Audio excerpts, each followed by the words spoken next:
Assalamualaikum warahmatullahi wabarakatuh. Waalaikumsalam warahmatullahi wabarakatuh. Alhamdulillah pemirsa dimanapun Anda berada, pagi hari ini kembali kita ketemu lagi di acara kesayangan kita. Barakallah. Hidup semakin berkah. Amin. Dan kali ini tema yang akan kita bahas adalah kebohongan menggiring keburukan. Sudah hadir Ustadz yang memberikan pencerahan kita, ada Ustadz Daeng dan juga ada Baby Zia kembali mampir di sini, katanya ada yang pengen dicurhatin, boleh langsung silakan. Curhat ya, Pak? Iya. Enggak, Ustadz, sebelumnya saya minta maaf kalau bukan kesannya ngomongin orang ya. Jadi saya tuh kan penyanyi, Pak Ustadz. Saya tuh kan kerjaannya itu nyanyi, terus ada dong kalau joget rame-rame. Jadi salah satu yang joget itu adalah mantan seseorang, ya. Habis dari situ dia DM saya, menelpon, pokoknya dengan kata-kata yang tidak pantas. Tapi saya masih sabar. Tapi kesini dia menggiring opini orang. Saya itu sebagai pelakor. Saya itu. Apa itu pelakor? Perebut laki orang.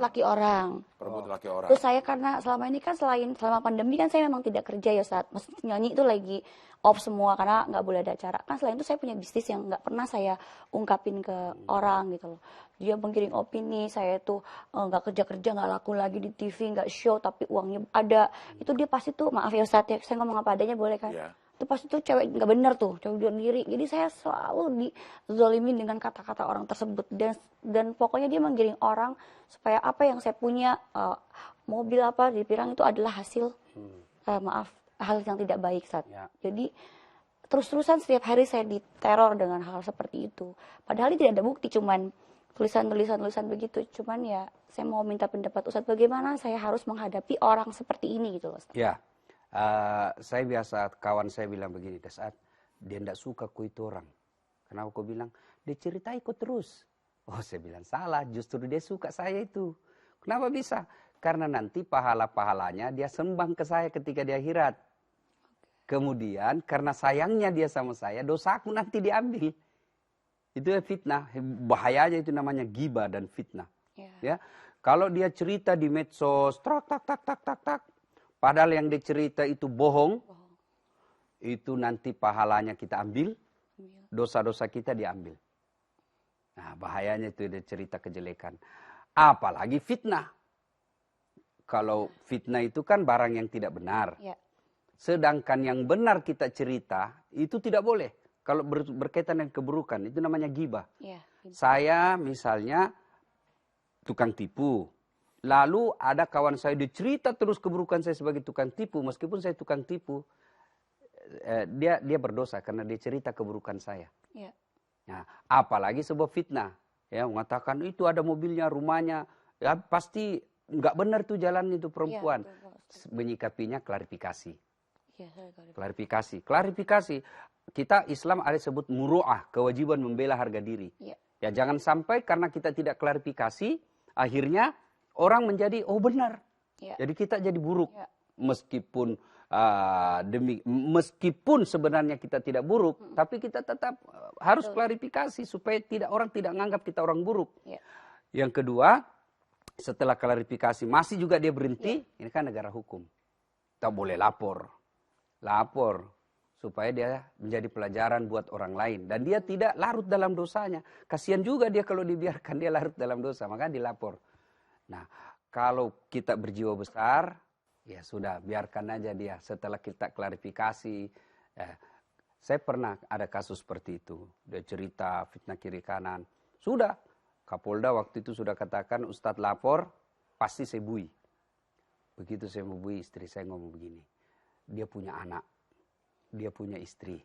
Kalau kau lapor, dia mendekam, maka yang menanggung akibatnya anak istrinya. Padahal anak istrinya ini tidak mengetahui apa-apa. Sudah, kita maafkan saja. Nah, tapi dia nanti agak beratnya ketika dia meminta maaf. Dia harus mencari kita di akhirat. Oh gitu ya Ustaz ya. Saya punya misalnya driver. Tiba-tiba darurat. Saya suruh ke pasar, tiba-tiba saya butuhkan, saya cari ke pasar, repot kan carinya. Paling di pasar itu paling satu RT 200 orang. Ya. Di akhirat dari Adam sampai kiamat berapa triliun manusia, disuruh cari satu orang itu. Cari yang pernah kau fitnah, kau umumkan, kau minta maaf. Nah, maka bohong selain berujung pada pecahnya persaudaraan di dunia, Ya. dan juga di akhirat tanggung jawabnya sangat besar. Apalagi kebohongan kita itu berkaitan dengan memfitnah dan merusak nama baik seseorang. Ya. Allah saja menganjurkan, jangan kau menceritakan kejelekan orang lain. Tuh, Allah memerintahkan, jangan kau cerita kejelekan orang lain. Tutupi kekurangan-kekurangan sesama muslim, agar Allah pun menutup aib dan kekuranganmu. Iya. Kalau cuek aja Ustadz, gak usah pakai ada klarifikasi gitu, boleh nggak? Ya udah dicuekin aja, gak usah didengar. Boleh juga. Tapi kita lihat dampaknya. Kalau dia dampaknya itu membuat anak-anak kita jadi malu, keluarga kita malu, ya perlu kita klarifikasi. Perlu kita klarifikasi dengan menyertakan bukti-bukti. Ya. Kalau dia masih ya sudah, bawa ke kasus hukum. Ya. Okay. Ada juga yang tidak perlu kita klarifikasi, ketika kita klarifikasi dia makin naik daun. Ya kan? Wah, dia numpang deh popularitas saya ini, makin dilayani makin enak dia. Memang ada orang seperti itu karakter dan tabiatnya. Ya sudah, jangan dilayani, didiamin aja dia. Atau kalau dilayani, jangan dilayani secara publis, dilayani di medsos, jangan di japri, didatangi di rumahnya. Jari khusus, datangi secara khusus, nasihatin baik-baik. Sudah nasihatin baik-baik, ya sudah kasih tahu. Kalau kau masih liar dan begini, jangan salahkan saya kalau saya polisikan. Oke, ya begitu ya, Baby